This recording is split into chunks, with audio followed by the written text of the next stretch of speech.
So what we had seen so far is that according to this theory of mate selection, this world runs on two fundamental principles. First is natural selection and second is mate selection, which is also called sexual selection. Natural selection means selection of all the species and beings who will get to survive, who will get right to live, to breed, to exist. And sexual selection means, mate selection means selection of all these species, organisms, humans, whatever, those who will get to have at least one mate to replicate itself or himself or herself.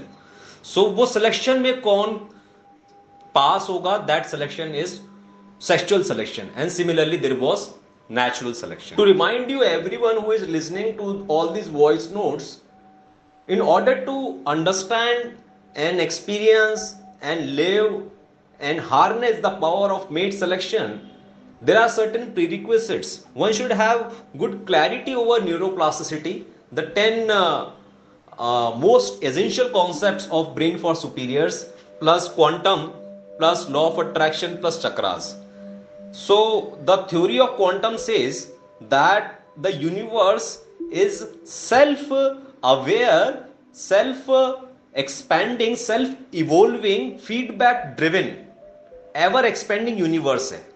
इसका मतलब क्या है कि हम universe में, मतलब इंसान जो है वो यूनिवर्स है, वो पीछे जाएं 10 लाख साल 1 करोड़ साल पीछे जाएं तो क्या देखने को मिलता है कि अपने आप को देखते देखते, सीखते सीखते, हिट एंड ट्रायल्स करते करते, सेल्फ करेक्ट करते करते मानवता आगे बढ़ी है. तो वेदों की थ्योरी के अनुसार 100 करोड़ 96 लाख साल पहले धरती फाड़ के जो सहस्रों मनुष्य बाहर निकले और 4 ऋषियों के अंदर वेद का प्रकाश गूंजा, उसके आधार पर हमने बताया था कि वो थ्योरी यहां पर खारिज होती है.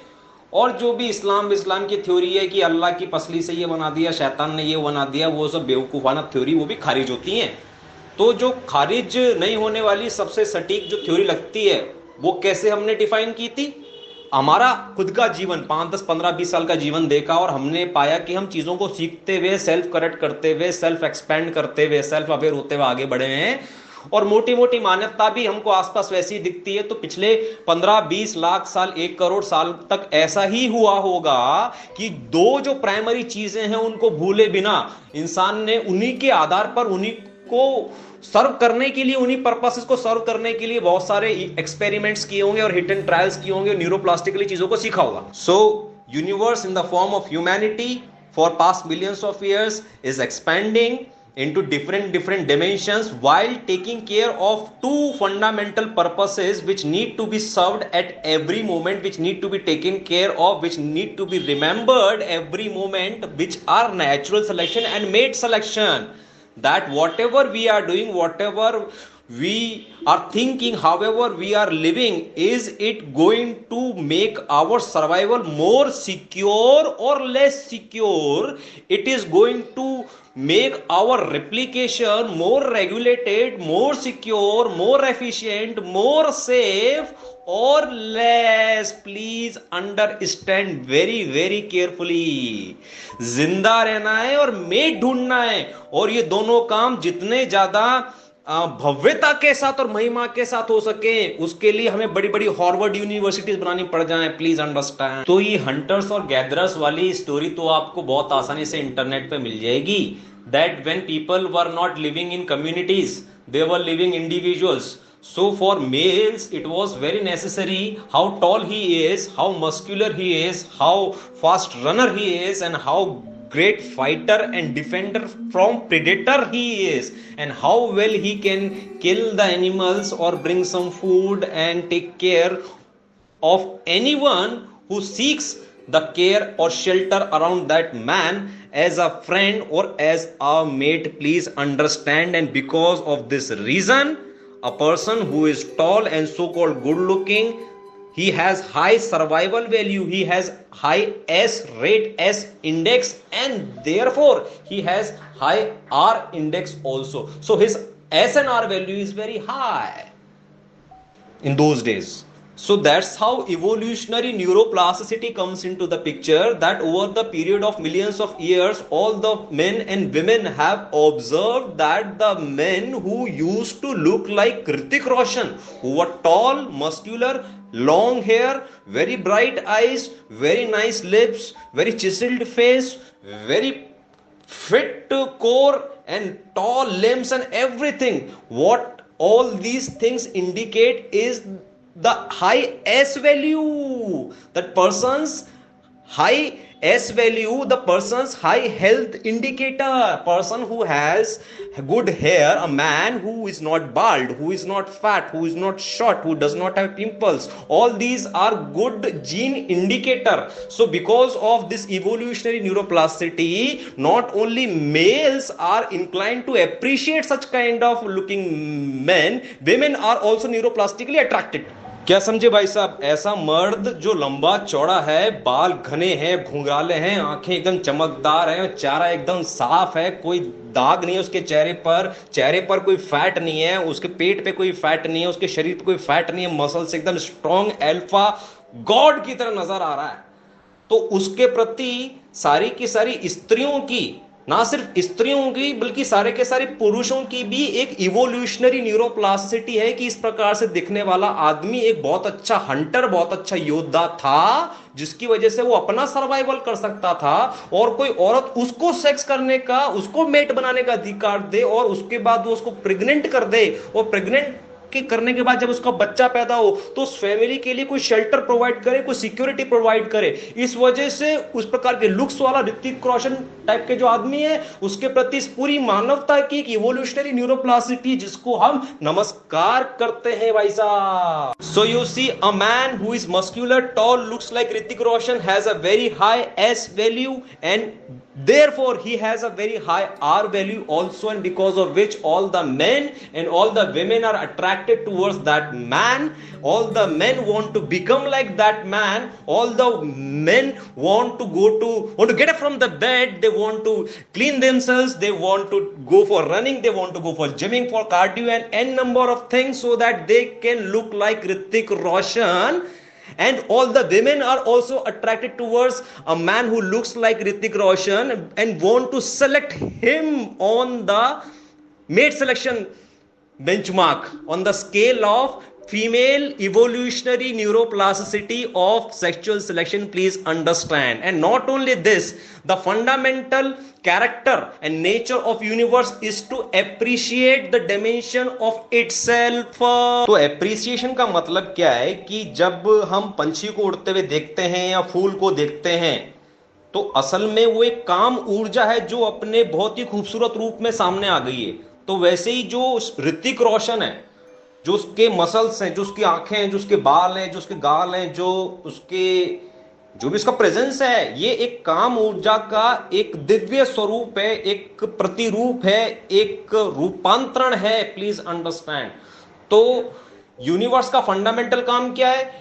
अपनी अलग अलग डायमेंशंस को एक्सप्रेस करना और एक दूसरे की डायमेंशंस को एक्सपीरियंस करना और फिर उसको अप्रिशिएट करना, और यदि ग्रेटफुलनेस उसमें आ रही है तो ग्रेटफुलनेस भी लेकर आना, और यदि कहीं मक्कारी, हरामखोरी, बदमाशी आ रही है तो गाली गलौज करके उसको करेक्ट करने की भी कोशिश करना। ये बहुत ही इंट्रिंसिक और फंडामेंटल परसूट्स हैं और एक प्रॉपर्टीज हैं यूनिवर्स की। Please understand. ठीक है, तो हमारी जो दलील है और मेट सिलेक्शन की जो दलील है वो ये कि मर्द यदि बिस्तर से उठता है ना तो उसके पीछे उसका बहुत डीप डाउन करोड़ों साल पुराना डीएनए के अंदर ये हार्ड वायरी है, ये हार्ड वायर्ड सर्किटरी है कि उठना है और अपने को जीवित रहने के काबिल बनाना है और अपने आप को मेट ढूंढने के काबिल बनाना है, और मेट हमको ढूंढ ले इस काबिल बनाने हैं। या तो अपने अंदर इतनी फाइट जगा लेनी है कि हम किसी मेट को जाके ढूंढ लें, या फिर अपने अंदर इतनी चमक बढ़ा लेनी है कि कोई मेट हमको आके ढूंढ ले। ये दो फंडामेंटल परसूट्स के आधार पर जो मर्द होता है ये सुबह सुबह बिस्तर से सीधा उठ के खड़ा होता है, ये हम कहना चाह रहे हैं। क्या समझे? तो जैसे एक इंसान फूल को अप्रिशिएट करता है, वैसे ही ऋतिक रोशन हमारे सामने आ जाए तो हम उसके शरीर को अप्रिशिएट करते हैं, क्योंकि बहुत दिव्यता है उस चीज के अंदर जो वो शरीर धारण करके खड़ा हुआ है, जो आत्मा ही शरीर धारण करके खड़ी हुई है। परमात्मा की सत्ता को अप्रिशिएट करना क्या होता है ये हम आपको डिस्क्राइब कर रहे हैं। अगर हमारे सामने ऋतिक रोशन आ जाए तो हम कैसे परमात्मा की सत्ता को डिस्क्राइब करेंगे? ओहो क्या बाल है इस आदमी के, ओहो क्या आंखें इस आदमी की, वाह, ओहो क्या इसका नेक कैसा है, वाह, ओहो इसके मसल्स देखो भाई साहब, बाइसेप्स देखो, और इसके काफ्स देखो, इसके एब्स देखो, इसका स्टैंडिंग पोस्चर देखो, डांस देखो भाई साहब, इसकी चाल देखो, और इसका फाइट करने का, जिम करने का, पुशअप मारने का एक्शन देखो। मतलब चीख चीख के, चिल्ला चिल्ला के उसका पूरा शरीर पूरा इतिहास बयां कर रहा है भाई साहब। 2-2 करोड़ साल का इतिहास बयां कर रहा है, neuroplastic evolution of human mind बयां कर रहा है, चीख चीख के, चिल्ला चिल्ला के। उस परमात्मा की सत्ता को हम नमस्कार करते हैं, उसके सामने मिटने नेस्तनाबूद होने के लिए अपने आप को तैयार करते हैं भाई साहब। आप समझिए, ये होती परमात्मा की सत्ता। ठीक है ना भाई साहब। तो ये फैक्ट हम स्टैब्लिश कर चुके हैं कि कोई मर्द है वो लंबा चौड़ा है, मस्क्यूलर है, आंखें एकदम नीली नीली हैं, बाल घने लंबे हैं, चेहरा चिकना है, कोई दाग वगैरह नहीं है, पेट निकला हुआ नहीं है और झुका हुआ नहीं है, सीधा खड़ा हुआ है एकदम ग्रीक गॉड की तरह, एक्लीस की तरह, हरकुलेस की तरह, स्पार्टन किंग की तरह। एकदम उसका प्रेजेंस है, उसका कोर है, उसका पोस्चर है। तो उसके प्रति सारे के सारे मर्द आकर्षित हैं, उसको इंस्पिरेशन मानते हैं, और जो स्त्रियां हैं वो उसको एज अ मेट सेलेक्ट करती हैं। ये एक इवोल्यूशनरी न्यूरोप्लास्टिसिटी है। तो और ये प्रकृति की व्यवस्था है, तो इस व्यवस्था की हम वंदना करते हैं, इसको स्वीकार करते हैं और इससे कुछ सीखने की कोशिश करते हैं। लेकिन हमने आपको बताया कि फीडबैक ड्रिवन है। तो सोसाइटी में कई कई लाख साल में, हजार साल में पूरी पूरी ह्यूमैनिटी अपने आप को आईने में देखती रहती है कि और कैसे सुधार करें इस पूरी प्रक्रिया में। लेकिन इससे पहले कि हम सेल्फ रिफ्लेक्शन और फीडबैक और सेल्फ करेक्शन और एक्सपेंडिंग इनटू न्यू डायमेंशंस में चलें, उससे पहले ये फैक्ट एस्टैब्लिश करना दोबारा आवश्यक है। मैं यहां पर इंसिस्ट कर रहा हूं कि किसी मर्द के अंदर अच्छी बॉडी बनाने का, रनिंग करने का, जिम जाने का या व्यायाम करने का, प्राणायाम करने का, हाइड्रेट रखने का, राजीव दीक्षित के भाषण सुनने का, और बड़े बड़े ऋषियों की या फिर जो भी नेचुरोपैथी की चीज़ों के ऊपर चलने का, अपना हेल्थ का ख्याल रखने के पीछे जो उसका सबकॉन्शियस बिहेवियर है एक मर्द का, एंड ऑफ कोर्स वुमेन का भी, बट अभी मर्द के बारे में बात कर रहे हैं, वो ये है कि अपने शरीर को ज्यादा से ज्यादा जिंदा रहने लायक बनाना है और अपने आप को मेट सेलेक्ट करने के या मेट द्वारा अपने आप को सेलेक्ट होने के काबिल बनाना है। यदि मैंने अपना हाइड्रेट नहीं रखा, यदि मैं नहाया नहीं, दांत साफ नहीं किया, व्यायाम नहीं किया, ना तो मैं जिंदा रहूंगा, ना कोई औरत मुझे सेलेक्ट करेगी। So having established this fact that a man's desire to wake up in the morning and get out of the bed and clean himself and clean his teeth and do some running, some jogging and put some nutrition, some hydration in the body, उसके पीछे जो fundamental subconscious reason है वो ये कि अपना S index को improve करना है और अपने आर इंडेक्स को इंप्रूव करना है। हैविंग एस्टैब्लिश्ड दिस फैक्ट, हम आगे चलते हैं कि जो यूनिवर्स है ये अपने आप को देखता है, फीडबैक देता है, सेल्फ फीडबैक, और देखता है कि अब क्या सुधार किए जा सकते हैं। तो ये जो मानवता रूपी यूनिवर्स है इसने क्या देखा कई हजारों लाखों सालों के पीरियड में कि अकेले अकेले जाके जब मर्द ये शिकार पे जाता है तो, और घर पे औरत अकेले रहती है, बच्चे अकेले रहते हैं, तो इससे अच्छा है कि कई सारे मर्द और औरत आपस में साथ साथ रहें, कुटुंब बना के, कबीला बना के, कम्युनिटी कॉलोनीज बना के साथ में रहें। Please understand. Flower life shift हो गया। तो यूनिवर्स ने, मतलब मानवता रूपी यूनिवर्स ने सेल्फ फीडबैक के माध्यम से ये जाना कि जब लोग कम्युनिटी में रहना शुरू करेंगे तो इस बात की इंपॉर्टेंस कम हो जाती है कि कौन सा मर्द कितना लंबा है, कितना चौड़ा है, कितना मस्क्यूलर है, कितना स्पार्टन किंग है, कितना ऋतिक रोशन है, कितना ग्रीक गॉड है, कितना जॉनी सिंस है, कितना लंबा चौड़ा, कितना मस्क्यूलर है, कितना अच्छा फाइटर है। इस बात की महत्ता धीरे धीरे कम हो जाती है क्योंकि अब सब लोग ग्रुप में हंटिंग करने जाते हैं और जो औरतें हैं वो साथ में कम्युनिटी में रहती हैं, इसलिए इस बात की महत्ता भी कम हो जाती है कि कौन पुरुष कितना सक्षम है एक औरत को शेर से, भालू से और आग की लपटों से और बाढ़ से और भूकंप से बचाने में, सांप से, बिच्छू से, और प्रेगनेंसी के दौरान उसकी मदद करने में एक अकेला पुरुष कितना सक्षम है, इस बात की वैल्यू कम हो जाती है। Please understand. तो इससे पहले कि ह्यूमन सोसाइटी, कम्युनिटीज और कबीले बना के शुरू हुए रहना, उससे पहले हमें यह भी देखना जरूरी है कि जिस प्रकार से औरत एक सर्टेन प्रकार के पुरुष को सेलेक्ट कर रही थी, उस प्रकार से पुरुष भी क्या सर्टेन प्रकार की विमेन को सेलेक्ट कर रहा था। हाँ, जिसकी आंखें बड़ी बड़ी हो, जिसका चेहरा साफ हो, जिसके शरीर पे कोई चकत्ते ना हो, जो पतली दुबली सी मरियल सी ना हो, जिसके बाल लंबे घने हो, ये सारी चीजें क्या है, हाई जीन क्वालिटी के इंडिकेटर हैं, हाई क्वालिटी जीन के और हेल्थ के इंडिकेटर हैं। और जहां पर उसको फैट रिजर्व होना चाहिए था, उन बॉडी ऑर्गन्स पर, उन पॉइंट्स पर फैट रिजर्व कितना है, और फैट रिजर्व क्या पर्याप्त है ना, ऐसा तो नहीं है बहुत कम है, और ऐसा तो नहीं है बहुत ज्यादा है। मतलब जहां पर फैट रिजर्व होना चाहिए 2 किलो का, आपने लगा दिया वहां पर 10 किलो 15 किलो, तो ऐसे नहीं, बीबीसी नहीं चलेगा।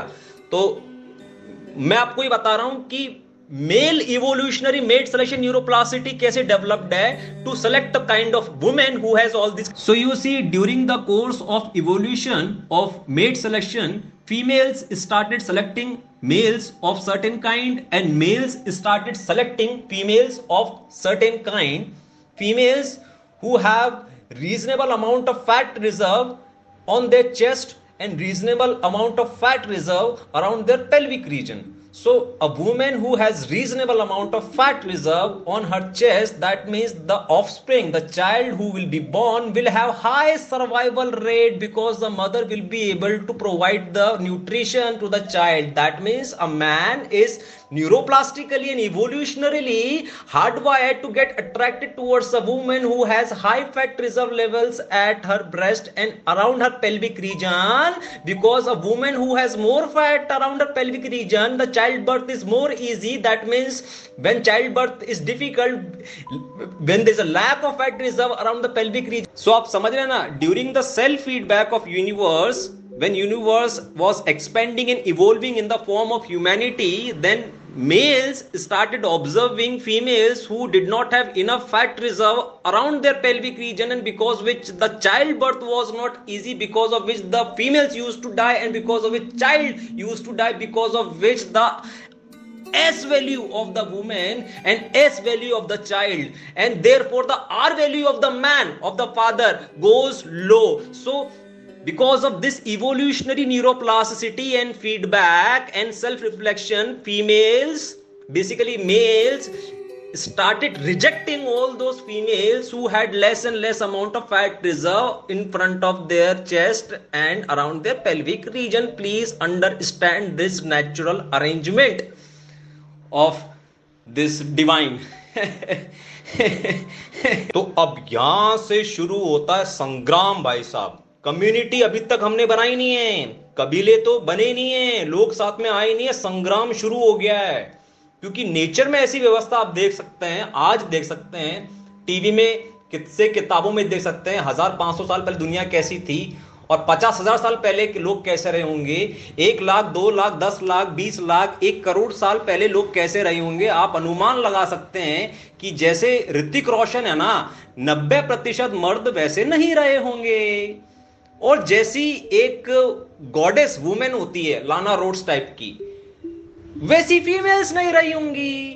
तो इसका मतलब क्या है, अगर सोसाइटी में 50-50 मर्द और पुरुष आप पकड़ो, मर्द और औरतें पकड़ो, तो इधर से तो 45 मर्द रिजेक्ट हो गए, उधर से लगभग 45 इससे रिजेक्ट हो गई, या 45 छोड़ दो 40 या 35 या 30 रिजेक्ट हो गई, बहुत ही कम नंबर ऑफ विमेन बची।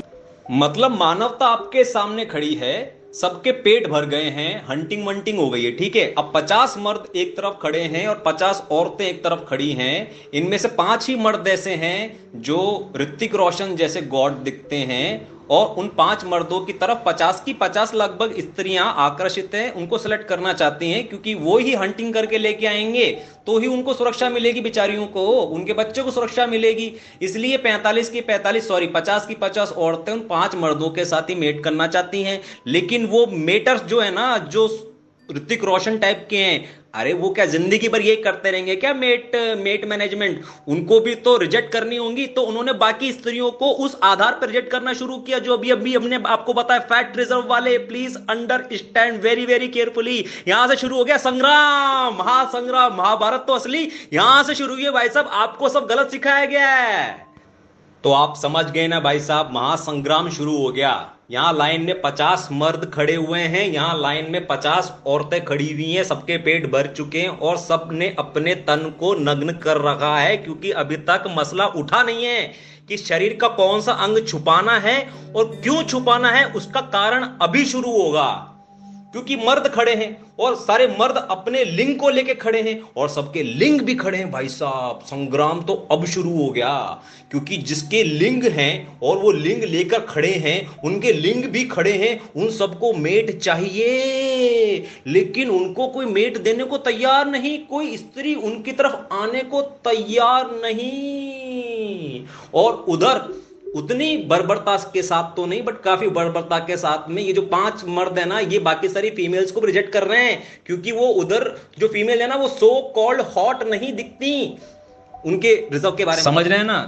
तो 50 मर्द इधर नग्न खड़े हैं अपने अपने लिंग को लेके, और उनके सामने 50 स्त्रियां खड़ी हैं अपने अपने फैट रिजर्व्स को लेकर, कम फैट रिजर्व्स को लेकर, ज्यादा फैट रिजर्व्स को लेकर, ओवर रिक्वायर्ड फैट रिजर्व्स को लेकर, अंडर रिक्वायर्ड फैट रिजर्व्स को लेकर, जिसके आधार पर इन 5 मर्दों ने उनको रिजेक्ट मारना शुरू किया, जिसकी वजह से इतना आंदोलन हो गया, इतना संग्राम हो गया कि लगभग लगभग 99% जो ह्यूमैनिटी है उसको मेट ही नहीं मिल पा रहा है।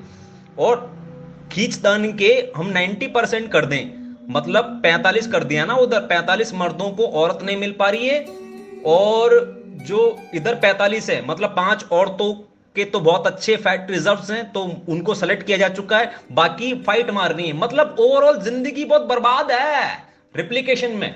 मतलब भाई साहब इतनी बेबसी है, इतनी बेबसी है, इतनी फाइट है, इतना संग्राम है, मर्द की जिंदगी में इतना संग्राम है कि एक तो प्रकृति ने उसे पैदा किया नॉन ऋतिक के जैसा, ठीक है, उसके ऊपर प्रकृति ने उसको बीमारी दे दी मीडियोक्रिटी की, मतलब वो फाइट मार के, प्राणायाम करके, व्यायाम करके, रनिंग करके अपने आप को ऋतिक रोशन जैसा नहीं बना सकता, उसमें काबिलियत नहीं, उसकी नस्ल ही ऐसी गुलाम वाली, हरामखोर की, मक्कार की, नालायक की, नामर्द निष्क्रिय वाली नस्ल है। ये नस्ल बहुत करोड़ों साल पुरानी है भाई साहब, आज तक हम झेल रहे हैं उस नस्ल को। तो उसके अंदर वो बेबसी है, वो तड़प है कि उसको कोई औरत नहीं मिल रही है, और औरत के अंदर ये बेबसी है कि वैसे तो वो तो खुद को शिकार करेगी, और उसको यदि शिकारी पुरुष ने सेलेक्ट नहीं किया तो भाई साहब उसका जीवन बर्बाद है, वो तो सर्वाइव ही नहीं करेगी, उसका एस इंडेक्स ही बिगड़ गया, आर तो बहुत दूर की बात है।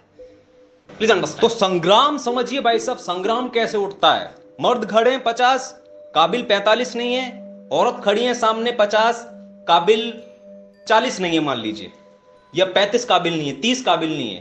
वो 5 जो काबिल पुरुष थे वो एक एक 2-2 स्त्रियों को रखने लग गए, और बाकी वो 25, 30, 35 को बोला तुम घर जाओ, घर जाओ। और भाई साहब सुनो सुनो सुनो, घर जाओ और घर जाकर मर जाओ। प्लीज अंडरस्टैंड, प्रकृति चाहती है कि जिस जिस मर्द को औरत ने सेलेक्ट नहीं किया वो घर जाए, हिला हिला के मर जाए, और जिस औरत को पुरुष ने, सुपीरियर पुरुष ने, ऋतिक रोशन ग्रीक गॉड ने सेलेक्ट नहीं किया, वो भी घर जाए और किसी काल्पनिक राजकुमार की याद में इंतजार कर करके मर जाए। प्रकृति चाहती है मर जाए सबके सब। ध्यान से समझिए भाई साहब, प्रकृति चाहती है कि यदि आपने नेचुरल सिलेक्शन के लिए काबिल नहीं बनाया है, आपने पर्चा पास नहीं किया है, आपने उसकी प्रिपरेशन के लिए एड़ी से चोटी का जोर नहीं लगाया, तो आप मर जाओ। और यदि बाजार में सेक्सुअल मार्केट वैल्यू SMV यदि आपने अपनी दुरुस्त नहीं की है, सुपीरियरिटी के मार्ग पे एड़ी से चोटी का जोर सुबह से लेकर शाम तक लगाकर, और आपको सेक्सुअल मार्केट में औरत को ना आदमी मिला ना आदमी को औरत मिले, तो ये औरत और आदमी घर जाओ और चुपके से कंबल ओढ़ के मर जाओ। प्रकृति को कोई इंटरेस्ट नहीं है, जब तक तुम फाइट मार के अपना सर्वाइवल इंश्योर नहीं करोगे, रेप्लिकेशन इंश्योर नहीं करोगे। प्रकृति चाहती सबके सबके सबके सब मर जाएं, मिट जाएं, निस्तर नाबूद हो जाएं। प्रकृति इतनी सुपीरियर चीज है भाई साहब, सुपीरियरिटी की पराकाष्ठा है प्रकृति, इतना बड़ा द्वंद्व है प्रकृति और संस्कृति के बीच में। I will explain. तो जैसे आप स्कूल कॉलेज कभी गए होंगे, वहां पे कुछ नियम होंगे कि रोज स्कूल आना जरूरी है, इतने 30%, 36%, 40% मार्क्स लाना जरूरी है, टेस्ट में, मंथली टेस्ट में, क्वार्टरली टेस्ट में, क्विज में, फाइनल एग्जाम में, वगैरह वगैरह। लेकिन आप जिंदगी के जो टेस्ट है उसमें आप पास नहीं हुए, और मेजोरिटी 90% लोग प्रकृति के टेस्ट में पास नहीं हुए।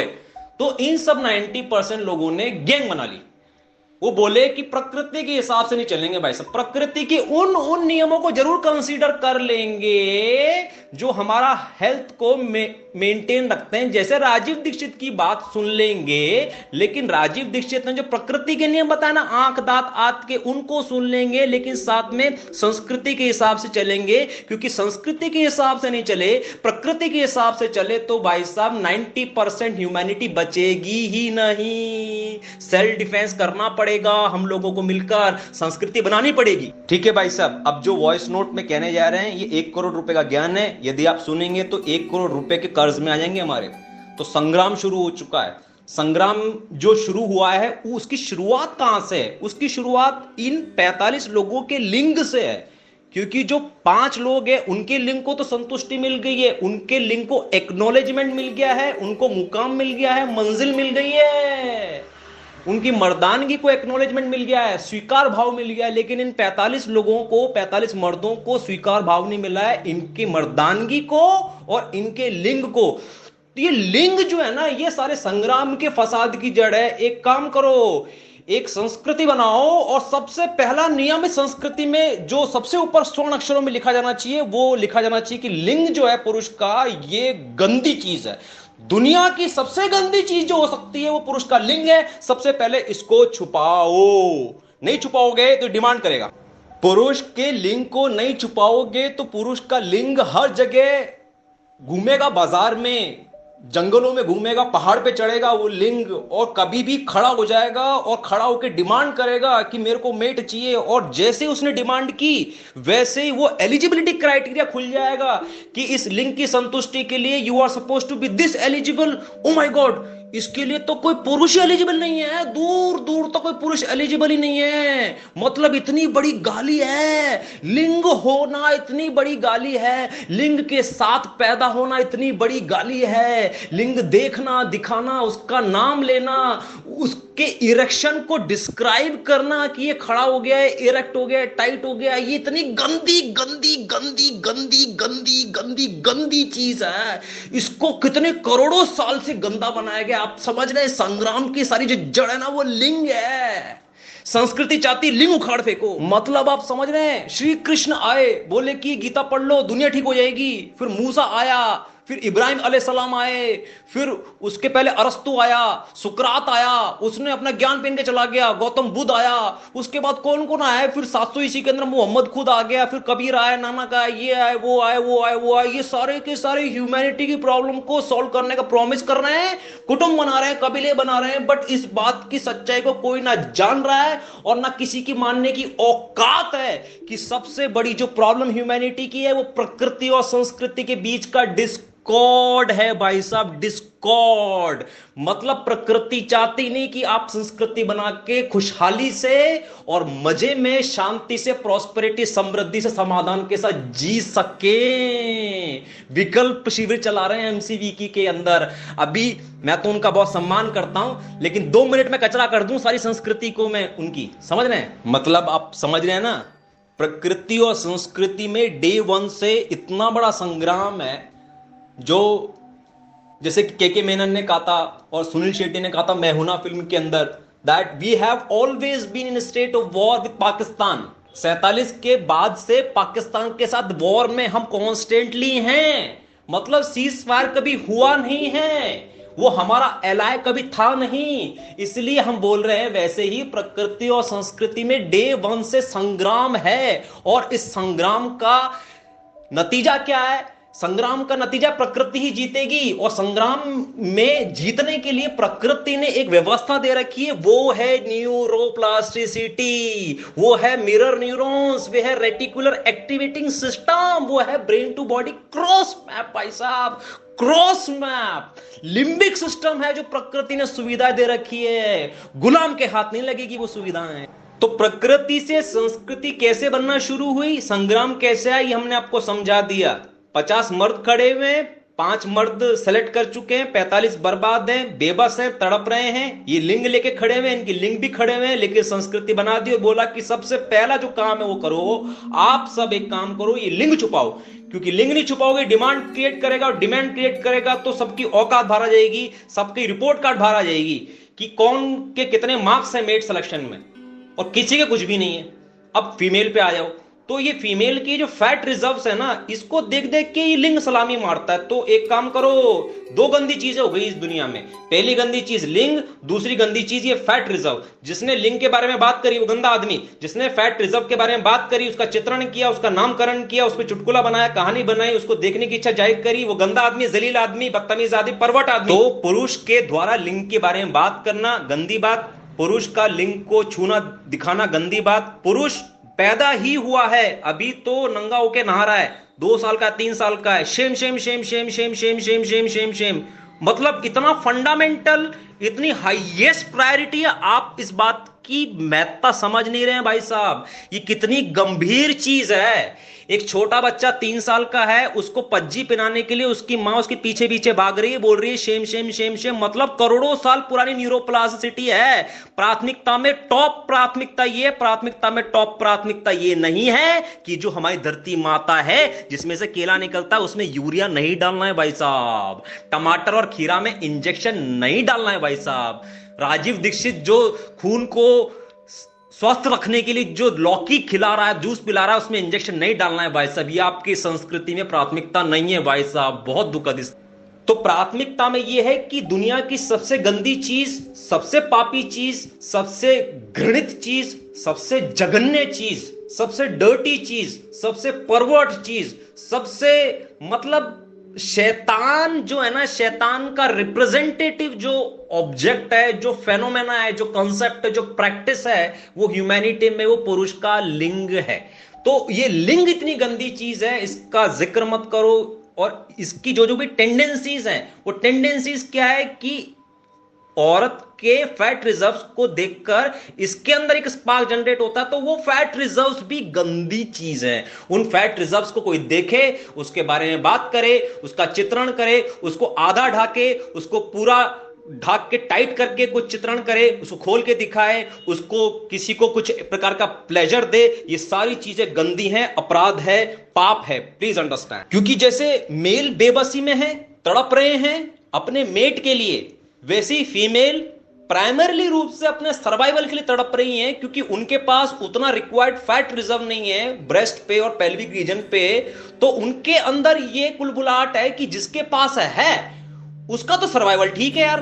वो ऋतिक रोशन आया, उसने इसको साथ रख लिया या से शादी कर ली, शादी के कंसेप्ट अभी बाद में बताएंगे, और बच्चा पैदा कर लिया और सारी सिक्योरिटी मिल रही है। और हमारे पास फैट रिजर्व यहां पर ही थोड़ा कम है, उधर भी थोड़ा कम है। इस वजह से हमको अधिकार नहीं है रिप्लिकेट करने का, हमको अधिकार नहीं कोई पुरुष आके हमको शेल्टर दे, हमारे साथ बच्चा पैदा करे, हमको प्यार करे, हमारी केयर करे, हमको पैम्पर करे, हमको अप्रिशिएट करे, हमको लव करे। अरे भाई, ये गंदी व्यवस्था प्रकृति की। एक काम करो, ये फैट रिजर्व वाला जो है, फैट रिजर्व गंदी चीज है, लिंग गंदी चीज है, इन सबको कपड़े में ढको। सबसे पहली प्राथमिकता आगे बात करेंगे यूरिया का क्या करना है।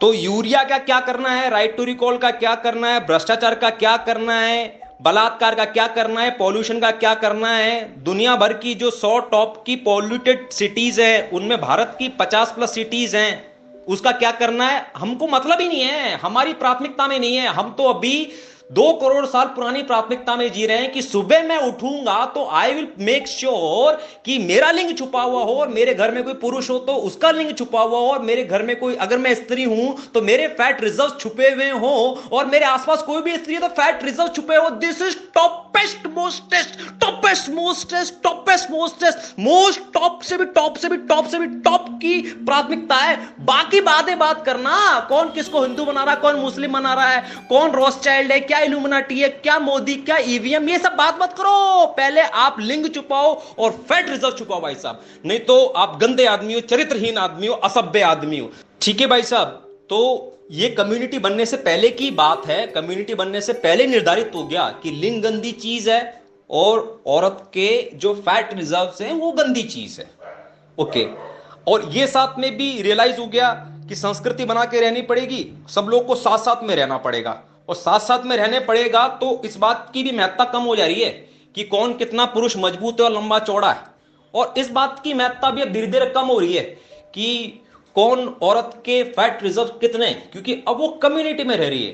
कम्युनिटी में रह रही है तो सिर्फ एक औरत उस बच्चे के सर्वाइवल के लिए उसका जो ब्रेस्ट मिल्क है वो जिम्मेदार नहीं है, बहुत सारी चीजें और फैक्टर जिम्मेदार है। और जब उसका चाइल्ड बर्थ हो रहा है तो उसके वो औरत जंगल में अकेले चाइल्ड बर्थ नहीं कर रही है, और उसके पेल्विक रीजन के आसपास की जो फैट है सिर्फ वो एकमात्र जिम्मेदार नहीं है उसके सक्सेसफुल चाइल्ड बर्थ के लिए, क्योंकि अब विमेन की कम्युनिटी बन चुकी है, एक दूसरे की मदद से एक बहुत ही सरल प्रसव किया जा सकता है। लेकिन कम्युनिटी बनने के पहले पहले जो बहुत ही हार्ड वायर्ड न्यूरोप्लास्टिसिटी है इवोल्यूशन की, उसको हमेशा इससे याद रखना। पहली क्या है, नेचुरल सिलेक्शन, दूसरा मेड सिलेक्शन। नेचुरल सिलेक्शन तो चलो एक दूसरे पर दया करके हम कर लेते हैं, लेकिन मेड सिलेक्शन में 99% और 90% ह्यूमैनिटी तो फेल हो गई है। तो एक काम करो, लिंग छुपाओ और औरत के फैट रिजर्व छुपाओ, और ये काम गंदा है, अपने हिसाब से चुनाव करना ये काम गंदा है। एक काम करो, ये देखेंगे बाद में, 2 3 4 लाख साल पहले बाद में देखेंगे। आज तो एक काम करो, ये 1 to 1 की सुविधा करो यार, नहीं तो तुम 1 to 1 नहीं करोगे ना, तो यहां पर कोई औरत अकेली रह गई, वहां पर वो मर्द कोने में खड़ा होकर हिला रहा है, तो उस मर्द को क्या करना, अब या तो वो हिला के बर्बाद हो जाएगा, या तो फिर वो गैंग बना के वो कुछ गुंडों का गैंग बनाएगा और औरतों को जबरदस्ती अगवा करके बलात्कार करेगा, या फिर वो कुछ ना कुछ करेगा, वो डिप्रेशन में आ जाएगा, सुसाइड करेगा, या फिर वो पॉलिटिक्स करके सारा सिस्टम को बिगाड़ने की कोशिश करेगा। इसीलिए एक काम करो, शादी करवाओ। समझ रहे हैं? तो सब लोग जिंदा रहें, सबको जीने का अधिकार मिले, सारे मर्दों को औरत मिले, सभी औरतों को जिंदा सरवाइव करने का अधिकार मिले, क्योंकि औरत की इतनी बड़ी फंडामेंटल डिमांड नहीं है आदमी, लेकिन उसको सरवाइव करना है, इसलिए उसको आदमी चाहिए। उसका तो एस फैक्टर खतरे में आ जा रहा है। यदि मर्द को औरत नहीं मिल रही है तो उसका तो आर फैक्टर खतरे में आ जा रहा है, और आर फैक्टर खतरे में आ जा रहा है तो बहुत द्वंद कर रहा है भाई साहब, वो इतनी हिंसा कर रहा है, सेक्सुअल हिंसा तो कितनी हो सकती है, इसकी पराकाष्ठा तो आप जानते ही हैं। तो एक काम करो, एक तो लिंग छुपा के रखना चाहिए सब लोग को, सब, और औरतों को फैट रिजर्व छुपा के रखने चाहिए, और एक एक की करेंगे भाई, एक आदमी को एक औरत मिल जाएगी, और एक से कम भी नहीं मिलेगी और एक से ज्यादा भी नहीं मिलेगी, और एक औरत को एक आदमी मिल जाएगा, एक से कम भी नहीं मिलेगा, एक से ज्यादा भी नहीं मिलेगा। इसके आगे पीछे किसी ने कुछ ऊंच नीच करने की कोशिश की तो वो गंदा है, चरित्रहीन है, बदचलन औरत है, प्लीज अंडरस्टैंड। आप समझ रहे हैं ना? दोबारा सुनिए, पुरुष का लिंग गंदी बात है, बात करना, उसको दिखाना, उसकी फोटो दिखाना, वीडियो बनाना गंदी बात है। कब से गंदी बात है? आज से कम 2 करोड़ साल पहले से गंदी बात है। औरत के फैट रिजर्व्स के बारे में बात करना, उनका नाम लेना, उनकी फोटो बनाना, चित्रकारी करना, रील बनाना, वीडियो बनाना, उसको खोल के दिखाना, अधूरा खोल के दिखाना, ये सब गंदी बात है। ये कितनी कब से गंदी बात है? कम से कम 2 करोड़ साल से गंदी बात है, ठीक है? अच्छा, अब उसके बाद आप बोल रहे हो मेड सिलेक्शन। मेड सिलेक्शन का तो हिसाब ही नहीं है, प्रकृति से संस्कृति का सीधे संग्राम है। अब प्रकृति बोल रही है मेड सिलेक्शन के हिसाब से, आप बोल रहे हो मेड सिलेक्शन के हिसाब से नहीं होगा भाई साहब। अगर मेड सिलेक्शन के हिसाब से बोल दिया तो सब यहां पे नंगे खड़े हो जाएंगे, किसी को कुछ मिलेगा नहीं, हम मर जाएंगे, हमारी तो हस्ती उजड़ जाएगी। तो हम तो 1 to 1 का हिसाब करेंगे भाई, सब मर्दों को एक औरत मिलेगी ही मिलेगी, और सब मर्दों को एक आदमी मिलेगा ही मिलेगा। आई गारंटी पर्सनली, ये संस्कृति बनाने वाले आदमी की गारंटी है। अब समझिए, अब होता है ह्यूमन माइंड का evolution, sexy evolution, the sexy mind, the sexy human brain तो अब पिक्चर में आता है, क्योंकि अब कुटुंब बन गए, अब कबीले बन गए, तो अब ऋतिक रोशन की वैल्यू हो गई है थोड़ी लो, थोड़ी थोड़ी थोड़ी थोड़ी लो, और आगे जाके ऑलमोस्ट जीरो। और इसी वजह से औरत के फैट रिजर्व की वैल्यू जो है ना, वो एक्सपैंड हो गई है। मतलब उसकी वैल्यू इतनी जीरो नहीं हुई है, लेकिन सिर्फ उसके आधार पर पुरुष उसको सेलेक्ट करे, इस बात की वैल्यू बहुत कम हो गई। धीरे धीरे धीरे धीरे हम उसको समझते हैं अभी। बट पहले मर्द की तरफ चलते हैं। एक मर्द जो पहले लंबा चौड़ा मजबूत हेल्थ इंडिकेटर्स के साथ में एक औरत को गवारा होता था, एक औरत के लिए मेट सिलेक्शन इवोल्यूशनरी न्यूरोप्लास्टिसिटी पर खरा उतरता था, उसको औरत सेलेक्ट करती थी, उसको क्वालिफाइड मानती थी।